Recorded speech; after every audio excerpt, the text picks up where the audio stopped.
धन्यवाद यीशु, धन्यवाद तेरी आत्मा के लिए, धन्यवाद पवित्र आत्मा के सामर्थ्य के लिए। पवित्र आत्मा, हम तेरे उत्तम वरदानों की अभिलाषा करते हैं। हम विश्वास करते हैं कि तू हमारे बीच में हाजिर है। हम विश्वास करते तूने हम पे कब्जा किया है। हमें वचन को सुनने और समझने और इन रहस्यों को अपने जीवन में धारण करने की कृपा प्रदान कर। आज हमारे परिवार से हर प्रकार का अंधकार तेरे वचन के द्वारा प्रभु दूर हो जाए। हमारे घरों परिवारों से नशे की दुष्ट आत्मा, हे प्रभु यीशु, शैतानी दुरात्मा शक्तियों के बंधन, हर प्रकार की अश्लीलता और व्यभिचार के बंधन प्रभु तेरे इन लोगों के जीवन से दूर हो जाएं। दया कीजिए प्रभु, दया कीजिए प्रभु, दया कीजिए।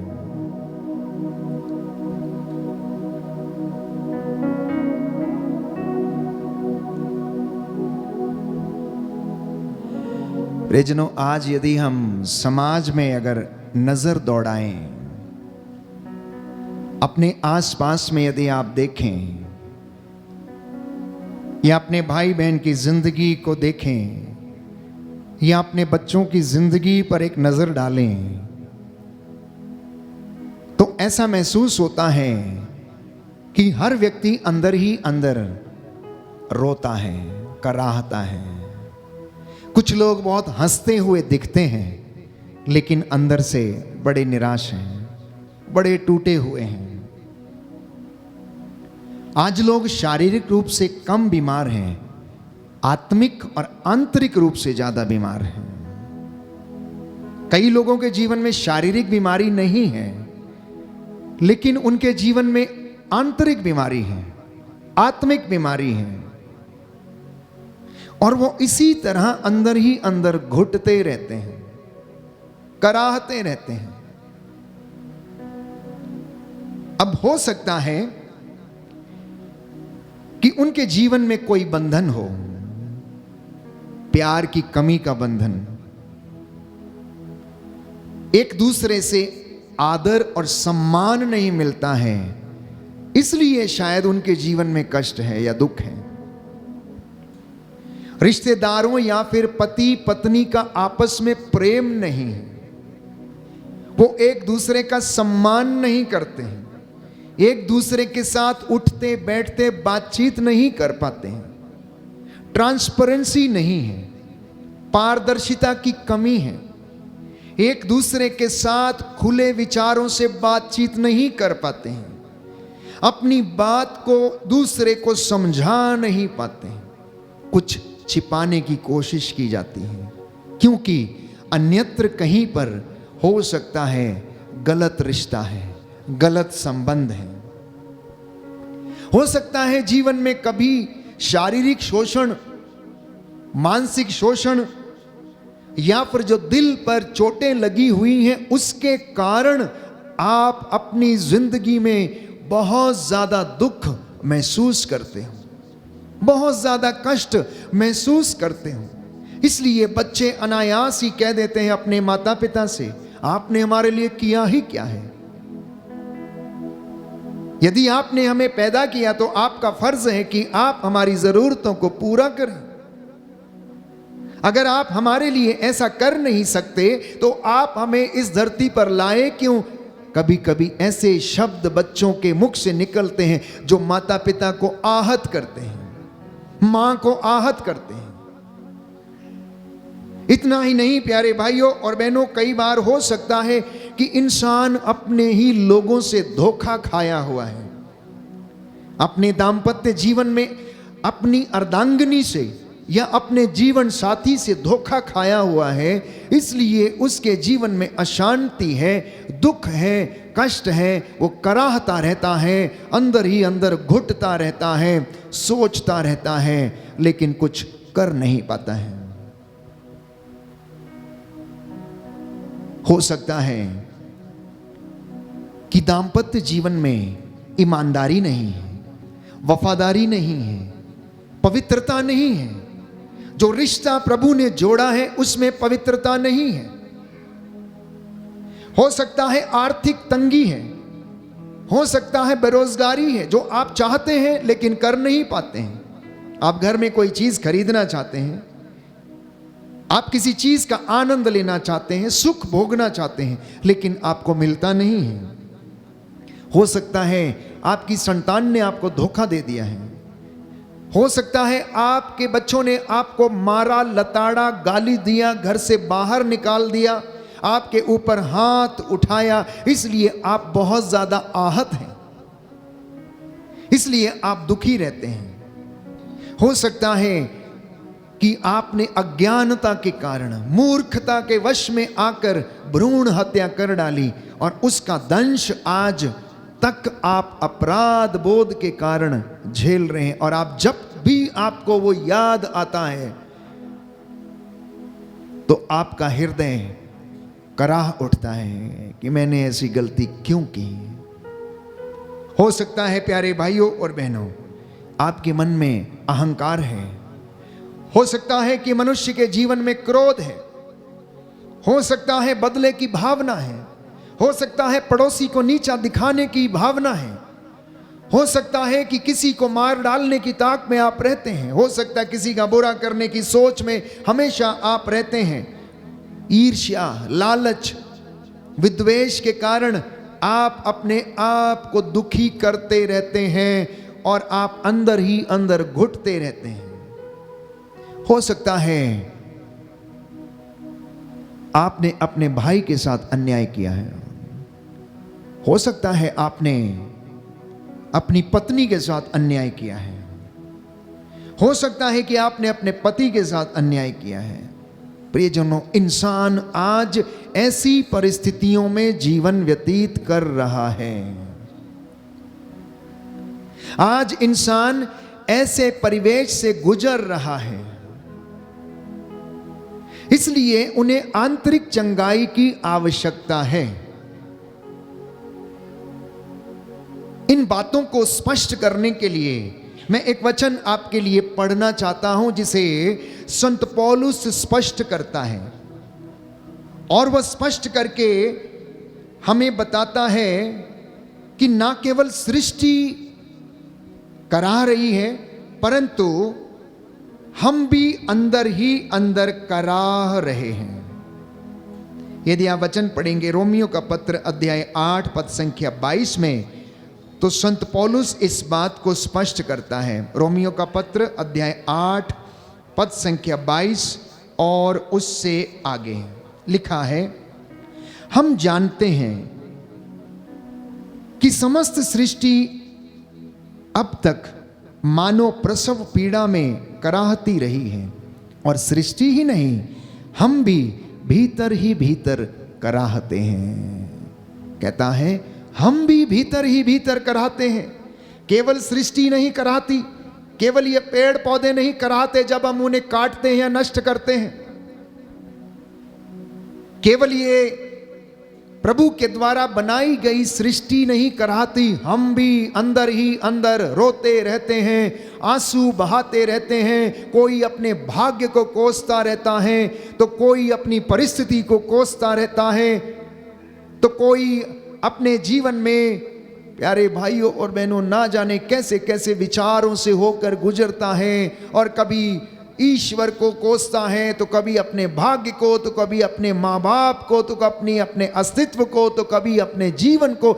जिंदगी में कभी ना कभी ऐसे विचारों से होकर इंसान गुजर रहा, और संत पौलुस कहता है कि हम भी सृष्टि के साथ कराहते रहते हैं, कराहते रहते हैं। आखिर क्यों? आखिर क्यों ऐसा है प्यारे भाइयों और बहनों?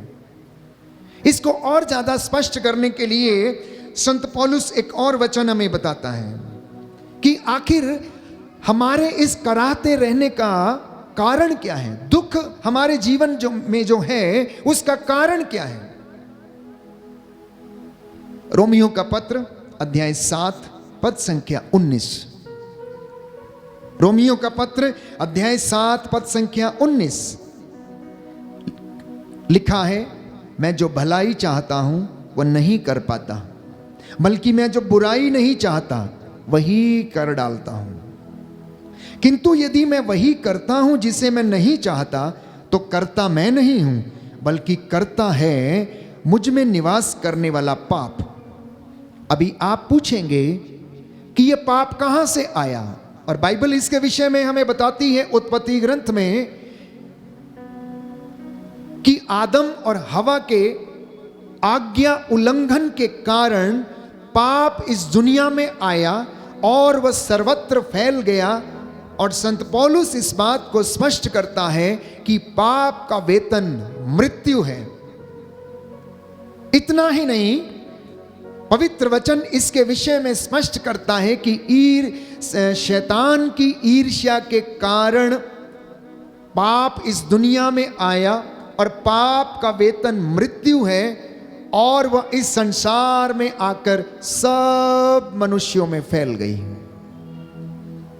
और यही कारण है कि मनुष्य के अंदर निवास करने वाला जो कर्ता, जिसे वो पाप की संज्ञा देता है, वो ये सब काम हमसे करवाता है। वो हमें सुखी रहने नहीं देता है, वो हमें शांति में रहने नहीं देता है। आप जितने भी लोग मेरे सामने बैठे हैं, या फिर जितने भी लोग ऑनलाइन प्रार्थना में मुझे देख रहे हैं या सुन रहे हैं, इस आराधना में भाग ले रहे हैं, आप अपने आप से पूछ के देखिए कि क्या आपके जीवन में वास्तव में बंधन है या नहीं। मैं समझता हूं कोई भी व्यक्ति यह नहीं कह सकता कि उसके जीवन में बंधन नहीं है। सबके जीवन में बंधन है, चाहे वो छोटा है या बड़ा है, क्योंकि बाइबल कहती है इस दुनिया में कोई भी अच्छा नहीं है, इस दुनिया में कोई भी धर्मात्मा नहीं है। सबने पाप किया है और सब ईश्वर की महिमा से वंचित हैं। और संत पौलुस इस बात को स्पष्ट कर रहा है कि मैं जो चाहता हूं वो नहीं कर पाता हूं, लेकिन जो नहीं चाहता मैं वही कर डालता हूं। आगे लिखता है, इस प्रकार मेरा अनुभव यह है कि जब मैं भलाई की इच्छा करता हूं तो बुराई ही कर पाता हूं। मेरा अंतरतम ईश्वर के नियम पर मुग्ध है, किंतु मैं अपने शरीर में एक अन्य नियम का अनुभव करता हूं जो मेरे आध्यात्मिक स्वभाव से संघर्ष करता है और मुझे पाप के उस नियम के अधीन करता है जो मेरे शरीर में विद्यमान है। कितनी स्पष्ट, सुंदर और खरी बातें हैं। यह वचन आपको चंगा करेगा प्यारे भाइयों और बहनों। सुनिए ध्यान से कि संत पौलुस क्या कहता है। कहता है कि मेरे अंदर एक द्वंद्व चल रहा, एक लड़ाई चल रही है करने और नहीं करने की, पवित्रता में रहने और पवित्रता में नहीं रहने की। मैं सोचता हूं ये करूं लेकिन नहीं कर पा रहा हूं, मैं सोचता हूं कि ये ना करूं लेकिन मैं वही कर डाल रहा हूं। मेरे अंदर एक आत्मिक युद्ध चल रहा, आत्मिक संघर्ष चल रहा है। इससे मुझे कौन आजाद करेगा।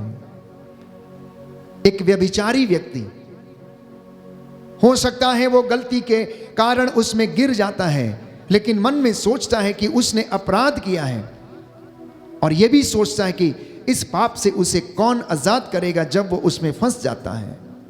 एक ड्रग्स में पड़ा हुआ व्यक्ति, नशे में डूबा हुआ व्यक्ति, वो चाहता है कि मेरी जिंदगी संवर जाए, वो चाहता है कि वो नशे से आजाद हो जाए, लेकिन वो उससे निकल नहीं पाता। कौन आजाद करेगा। यदि आप प्रेरितों के कार्यकलाप अध्याय 16 में आप पढ़ेंगे, प्रेरितों का कार्यकलाप अध्याय 16, जहां पर पौलुस और सीलस के बंदी गृह में पड़े होने की घटना के विषय में बताया गया है कि पौलुस और सीलस को बंदी गृह में डाल दिया गया, उनके पैरों पर बेड़ियां डाल दी गई।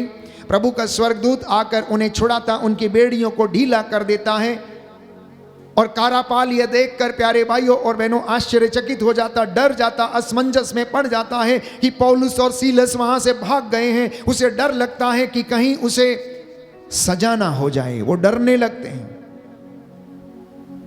उनके कारागृह में हलचल मच जाती है। और प्यारे भाइयों और बहनों, पौलुस उनसे कहता है कि तुम अपने आप को हानि मत करो, हम यहीं पर हैं, हम कहीं नहीं गए हैं। कारापाल उनको देखकर प्यारे भाइयों और बहनों पूछता है, सज्जनों, मुक्ति प्राप्त करने के लिए मुझे क्या करना चाहिए? मुक्ति प्राप्त करने के लिए मुझे क्या चाहिए? मुझे क्या करना चाहिए? आज आप में से हर व्यक्ति ये सवाल पूछता है, याजकों से, पुरोहितों से, पासवानों से, या जिस पर आपको विश्वास है आप उससे सलाह लेने के लिए जाते हैं और पूछते हैं कि हम क्या करें। प्रभु से आप पूछते हैं कि प्रभु मैं क्या करूं, मैं कहां जाऊं, कौन मुझे आजाद करेगा। जब कारापाल ने इन दो प्रेरितों से पूछा कि सज्जनों मुक्ति प्राप्त करने के लिए मुझे क्या करना चाहिए, तो उन्होंने उसे जवाब दिया कि तुम ईसा मसीह में विश्वास करो तो तुम और तुम्हारा घराना उद्धार पाएगा और तुम्हें मुक्ति मिलेगी। आज आप चाहते हैं कि आपको आंतरिक चंगाइयां मिले, आपको शारीरिक चंगाइयां मिले, आप आध्यात्मिक रूप से अच्छे हो जाएं, आप अपनी दुर्वासनाओं से आजाद हो जाएं, मुक्त हो जाएं, तो प्यारे भाइयों और बहनों, आपको और मुझे यीशु के नाम को अंगीकार करने की आवश्यकता है। आपको और मुझे उन बातों को अंगीकार करने की आवश्यकता है जो कि प्रभु की ओर से हमें दी गई हैं, जिनके विषय में पवित्र वचन हमें समझाता है, हमें बताता है कि बिना प्रायश्चित के, बिना स्वीकृति के तुम्हारा कल्याण नहीं। अगर तुम अंगीकार करोगे, अगर तुम विश्वास करोगे, अगर मुख से बोलोगे कि ईसा मसीह उद्धार करता है, अगर तुम हृदय से विश्वास करोगे कि पिता ईश्वर ने मुर्दों में से उसे जिलाया है, तो तुमको और तुम्हारे घराने को मुक्ति मिलेगी, तू बचेगा और तेरा घराना भी बचाया जाएगा। बोलिए आमीन, hallelujah, hallelujah, hallelujah, hallelujah, hallelujah. अब आप फिर से पूछेंगे कि मेरे जीवन में तो कोई समस्या है ही नहीं, मैं तो आज़ाद हूँ, मैं गाता हूँ, बजाता हूँ, मैं तो ऐशो आराम की ज़िंदगी जीता हूँ, मुझे अच्छी नींद आती है, मुझे कोई समस्या नहीं है। अच्छी बात है, लेकिन प्यारे भाइयों और बहनों, कोई भी व्यक्ति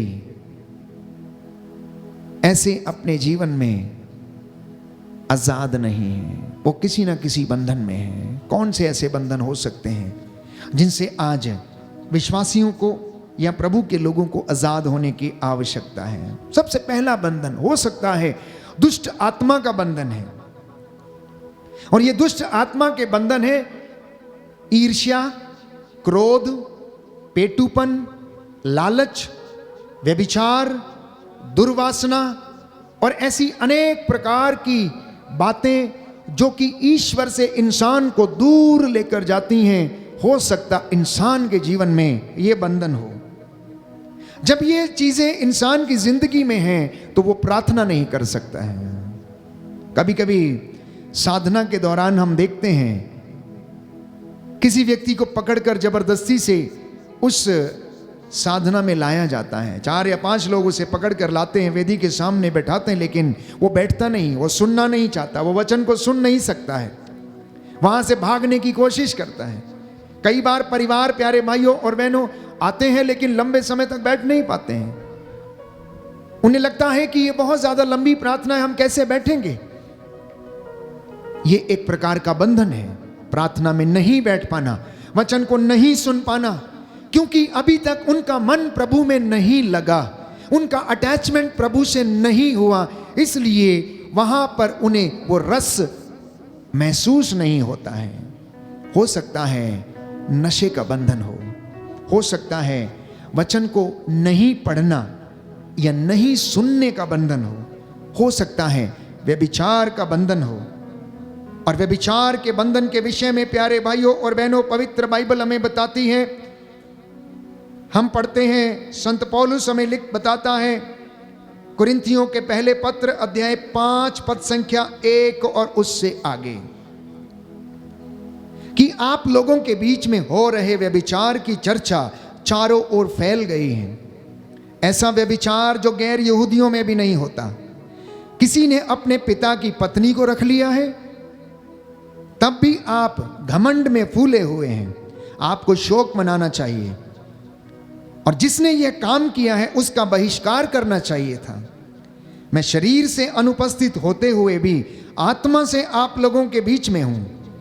जिसने ये काम किया है मैं उसका न्याय कर चुका हूं। मानो मैं वास्तव में वहां उपस्थित हूं, और मेरा निर्णय यह है कि प्रभु ईसा मसीह के नाम पर हम अर्थात आप लोग और मैं आत्मा से एकत्र हो जाएंगे और अपने प्रभु ईसा के अधिकार से उस व्यक्ति को शैतान के हवाले कर देंगे, जिससे उसके शरीर का विनाश हो किंतु प्रभु के दिन उसकी आत्मा का उद्धार हो जाए।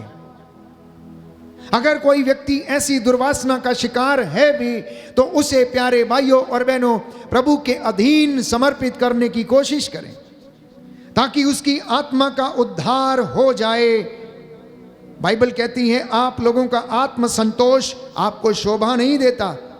आप लोग ये आत्म संतुष्टि ना समझें कि मैं तो ठीक हूं, मुझ में कोई कमी नहीं है, परंतु आप अपने आप को समर्पित करें, क्योंकि लिखा क्या आप यह नहीं जानते कि थोड़ा सा खमीर सारे सने हुए आटे को खमीर बना देता है। आप पुराना खमीर निकाल कर शुद्ध हो जाएं, जिससे कि आप नया सना हुआ आटा बन जाएं। आपको बेखमीर रोटी जैसा बनना चाहिए। Hallelujah, hallelujah, hallelujah, hallelujah. Yeshu की स्तुति हो, यीशु की स्तुति यीशु हो, को धन्यवाद, यीशु को यीशु की धन्यवाद, आराधना हो, यीशु की आराधना यीशु की हो, महिमा हो, यीशु की महिमा यीशु को हो, धन्यवाद। यीशु को धन्यवाद। Hallelujah, hallelujah, hallelujah, hallelujah, hallelujah. Hallelujah. तो परिवारों में प्यारे भाइयों और बहनों ये व्यभिचार का बंधन भी एक प्रकार से बहुत बड़ा बंधन है जो परिवारों को, रिश्तों को नष्ट कर देता है। इसी के साथ गलत रिश्तों का बंधन हो सकता है पति पत्नी में, या फिर बच्चों के जीवन में गलत रिश्ते हैं। हो सकता है पति पत्नी के अलग कहीं संबंध हैं और आपके बच्चे बड़े हो गए और आपके रिश्तों के विषय में वो जानते हैं। आज के बालक बालिकाएं आपके विषय में सब कुछ समझते हैं कि आप किसको मिलते, कहां जाते, किसके साथ उठते, कैसे बात करते हैं। वो आपसे ज्यादा बुद्धिमान है, आपसे ज्यादा चालाक है,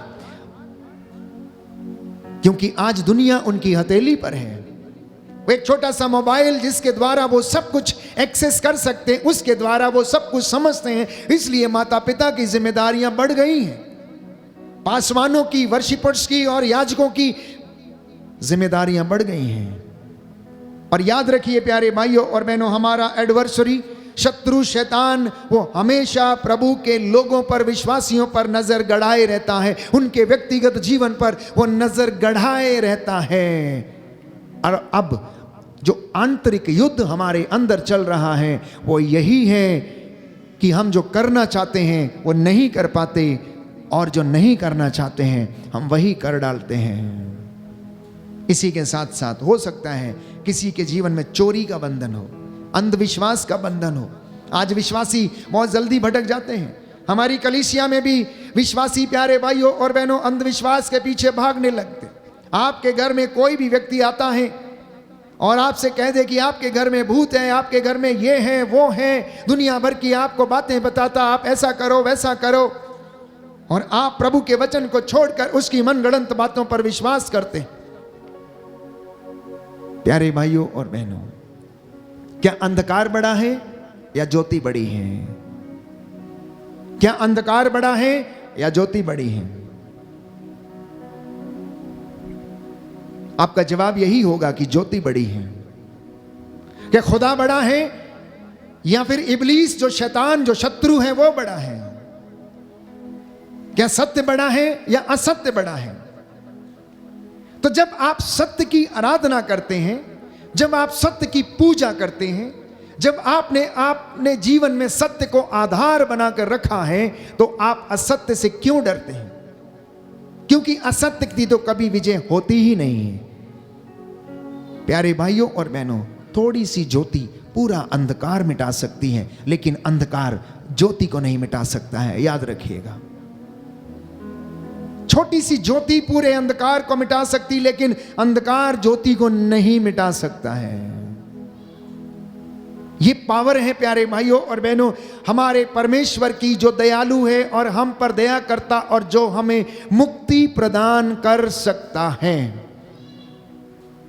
जिनके पास बाइबल है वो खोलें। हम यूहन्ना के सुसमाचार अध्याय 4 से वचन पढ़ेंगे। समारी स्त्री का दृष्टांत प्यारे भाइयों और बहनों, कितने बंधन थे उसके जीवन में और किन बंधनों में वो जी रही थी, किस प्रकार से वो जी रही थी, लेकिन उसे लगता था कि सब कुछ ठीक है। वो पनघट पर आकर बैठती है, पानी भरने के लिए आती है, और वहां पर उसकी मुलाकात यीशु से होती है। इस दृष्टांत को हम पढ़ना चाहेंगे आपके लिए। यूहन्ना का सुसमाचार अध्याय 4, सुंदर वचन है प्यारे भाइयों और बहनों, कि हमारे आंतरिक जीवन में हम चंगाई को प्राप्त कर सकें, जिस तरह से समारी स्त्री ने अपने जीवन में चंगाई प्राप्त की। लिखा है यूहन्ना का सुसमाचार अध्याय 4 पद संख्या 7 से मैं आपके लिए पढ़ूंगा। एक समारी स्त्री पानी भरने आई। ईसा ने उससे कहा, मुझे पानी पिला दो, क्योंकि उनके शिष्य नगर में भोजन खरीदने गए थे। यहूदी लोग समारियों से कोई संबंध नहीं रखते थे, इसलिए समारी स्त्री ने उनसे कहा, यह क्या कि आप यहूदी होकर मुझ समारी से पीने के लिए पानी मांगते हैं?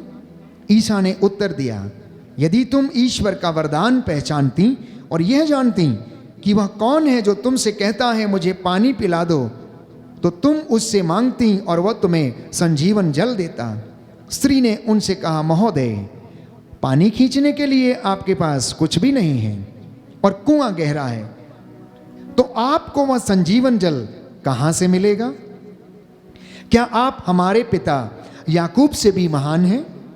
उन्होंने हमें यह कुआं दिया है, वह स्वयं, उनके पुत्र और उनके पशु भी उससे पानी पीते थे। ईसा ने कहा, जो यह पानी पीता है उसे फिर प्यास लगेगी, किंतु जो मेरा दिया हुआ जल पीता है उसे फिर कभी प्यास नहीं लगेगी। जो जल मैं उसे प्रदान करूंगा वह उसमें स्रोत बन जाएगा, जो अनंत जीवन के लिए उमड़ता रहता है। इस पर स्त्री ने कहा, महोदय, मुझे वह जल दीजिए जिससे मुझे फिर प्यास न लगे और मुझे यहाँ पानी भरने नहीं आना पड़े। ईसा ने उससे कहा, जाकर अपने पति को यहाँ बुला लाओ। देखिए अब अंदर की बात कि यीशु मसीह किस तरह से उसके हृदय को जानता था। यीशु को तो पहले से ही मालूम था कि आज पनघट पर बैठी हुई स्त्री का मन परिवर्तन करना है और उससे मिलना है, उसकी आत्मा को बचाना है, उसे उस बंधन से निकालना है। इसलिए यीशु का वार्तालाप सुनिए। वो चाहते तो और बहुत सी बातें कर सकते थे, लेकिन नहीं, उन्होंने स्पष्ट रूप से उससे सवाल किया और कहा, जाओ और अपने पति को बुला कर लाओ। स्त्री ने उत्तर दिया, मेरा कोई पति नहीं है। ईसा ने उससे कहा, तुमने ठीक ही कहा है, मेरा कोई पति नहीं है। तुम्हारे 5 पति रह चुके हैं और जिसके साथ अभी तुम रहती हो वह भी तुम्हारा पति नहीं है। यह तुमने ठीक ही कहा है। स्त्री ने उनसे कहा, महोदय, मैं समझ गई कि आप नबी हैं। हमारे पुरखे इस पहाड़ पर आराधना करते थे और आप लोग कहते हैं कि यरूशलेम में आराधना करनी चाहिए। ईसा ने उससे कहा, नारी, मैं तुम्हें विश्वास दिलाता हूं कि वह समय आ रहा है जब तुम लोग ना तो इस पहाड़ पर पिता की आराधना करोगे और ना यरूशलेम में ही। तुम लोग जिसकी आराधना करते हो उसे नहीं जानते, हम लोग जिसकी आराधना करते हैं उसे जानते हैं, क्योंकि मुक्ति यहूदियों से ही प्रारंभ होती है। परंतु वह समय आ रहा है, आ ही गया है, जब सच्चे आराधक आत्मा और सच्चाई से पिता की आराधना करेंगे। पिता ऐसे ही आराधकों को चाहता है। ईश्वर आत्मा है, उसके आराधकों को चाहिए कि वे आत्मा और सच्चाई से उसकी आराधना करें। स्त्री ने कहा कि मैं जानती हूं कि मसीह जो क्रिस्त कहलाते हैं आने वाले हैं। जब वे आएंगे तो हमें सब कुछ बता देंगे। ईसा ने उससे कहा, मैं जो तुमसे बोल रहा हूं वही हूं, मैं जो तुमसे बोल रहा हूं वही हूं। उसी समय शिष्य आ गए और उन्हें एक स्त्री के साथ बातें करते देखकर अचंभे में पड़ गए। फिर भी किसी ने यह नहीं कहा, इससे आपको क्या, अथवा आप इससे क्यों बातें करते हैं।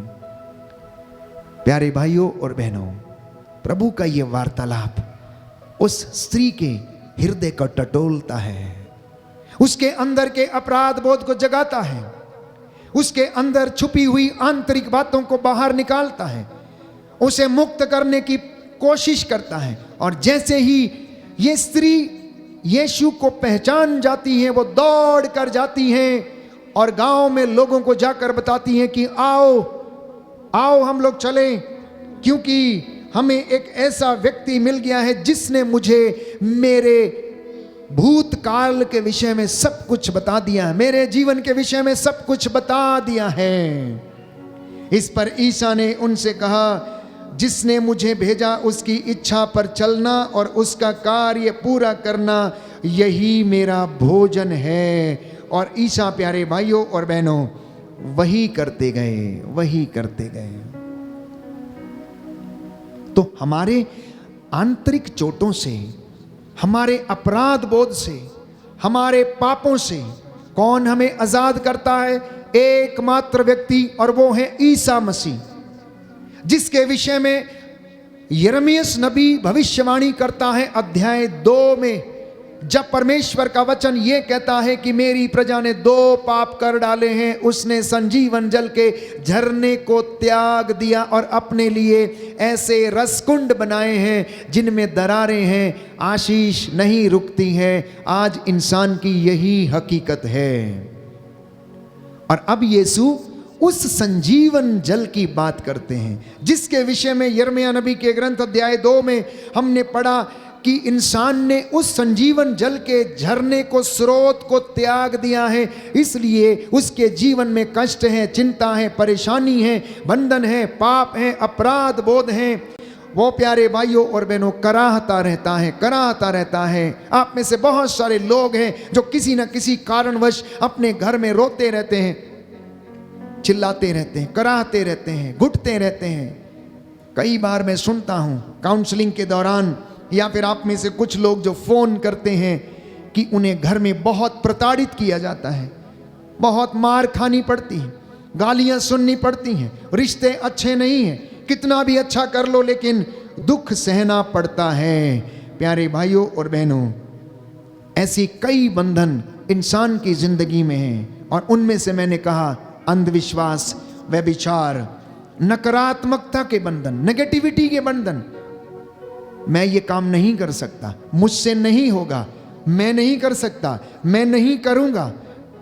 नकारात्मकता का बंधन, अगर आपने मुझे ये चीज नहीं दी, मैं आत्महत्या कर लूंगा, मैं अपना नाश कर लूंगा। आज के नौजवान बेटे और बेटियां, प्यारे भाइयों और बहनों, इस तरह के नकारात्मक बंधनों से, नेगेटिविटी से भरे हुए हैं, इसलिए अपने जीवन का अंत कर लेते हैं। ये शैतान की चालें हैं, उसकी युक्तियां हैं, जिसके विषय में संत पौलुस ये कहता है कि हम शैतान के फंदे में पड़ना नहीं चाहते, क्योंकि हम उसके षड्यंत्रों और उसकी चालों को अच्छी तरह समझते हैं। क्या आप लोग समझते हैं?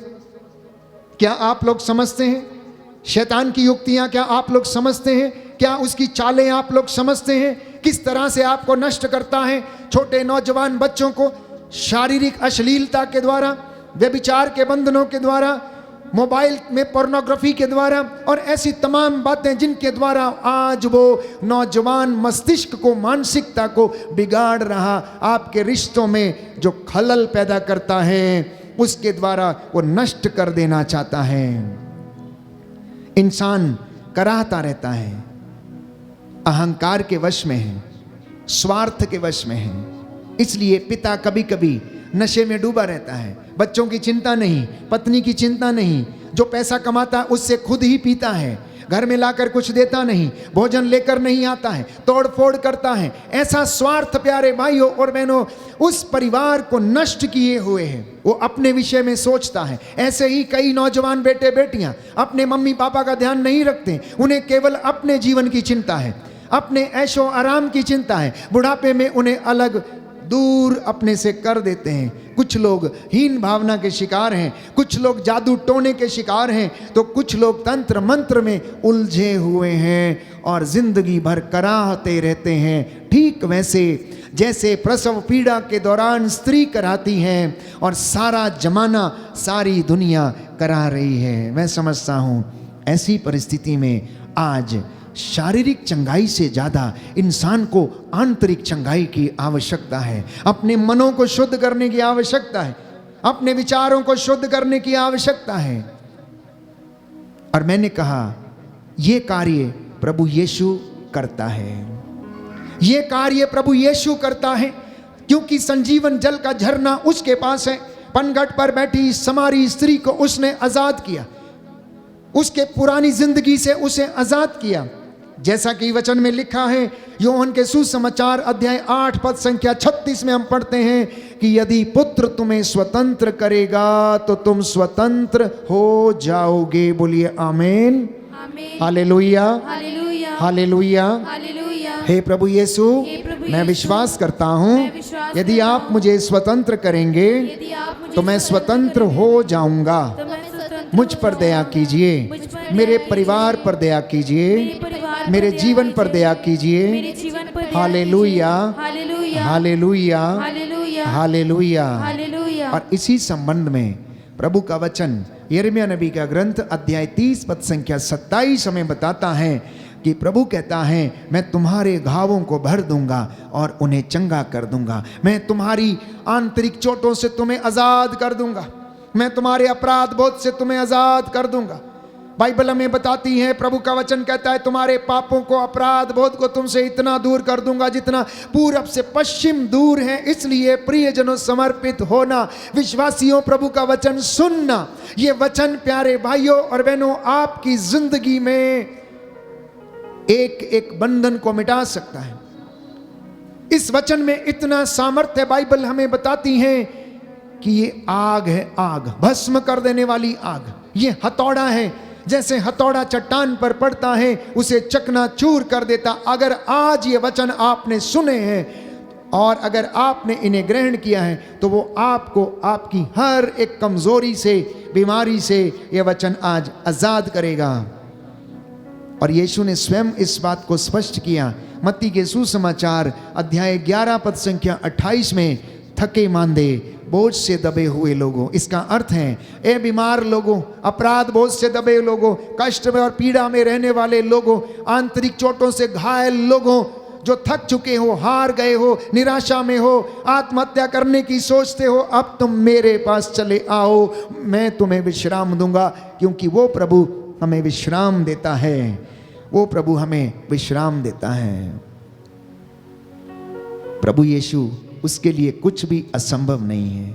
वो यीशु जो 4 दिन का मरा हुआ लाजरस को जिंदा कर सकता है, तो वो मुझे और आपको जीवन क्यों नहीं दे सकता? तो वो मुझे और आपको प्यारे भाइयों और बहनों चंगा क्यों नहीं कर सकता? आज ये आपके और मेरे मनन चिंतन का विषय है। और मार्कुस के सुसमाचार अध्याय 9 पद संख्या 23 में प्रभु यीशु इस बात को स्पष्ट करता है, विश्वास करने वालों के लिए कुछ भी संभव है। सब कुछ संभव है उनके लिए। जो विश्वास करेगा वो ईश्वर की महिमा देखेगा। इसलिए समर्पण का ये समय है। आइए हम समर्पित करें और आंतरिक चंगाई पाने के लिए हम प्रभु से आज प्रार्थना करेंगे। इसी के साथ साथ एक और विशेष बात मैं आपसे कहना चाहता हूं, जिसके विषय में प्रभु हमें बताता है कि जब तक तुम दूसरों को क्षमा नहीं करोगे, तुम्हें भी तुम्हारा स्वर्गीय पिता क्षमा नहीं करेगा। यदि तुम अपने भाई को क्षमा नहीं करते तो प्रभु से क्षमा पाने की इच्छा कैसे रख सकते हो? जब तक तुम अपने भाई को क्षमा नहीं करोगे तो तुम्हें भी क्षमा नहीं किया जाएगा। यदि तुम दोष लगाते रहोगे तो तुम पर भी दोष लगाया जाएगा। यदि तुम दूसरों के विरुद्ध निर्णय दोगे तो तुम्हारे विरुद्ध भी निर्णय दिया जाएगा।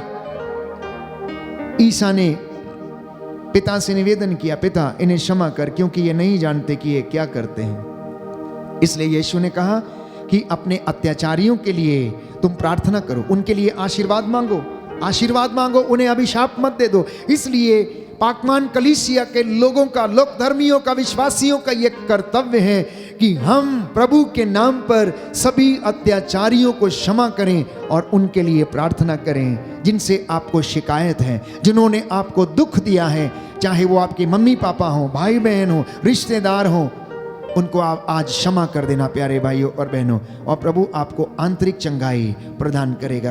प्रार्थना करें, प्रार्थना करें, आंसू बहाते हुए, रोते हुए, प्रभु के सामने गिड़गिड़ाते हुए प्रार्थना करना कि प्रभु मुझे आंतरिक चंगाई प्रदान कर। मैं थक चुका हूँ, मैं कभी कभी हार जाता हूँ, मैं आपसे दूर चला जाता हूँ, प्रार्थना में मेरा मन नहीं लगता है।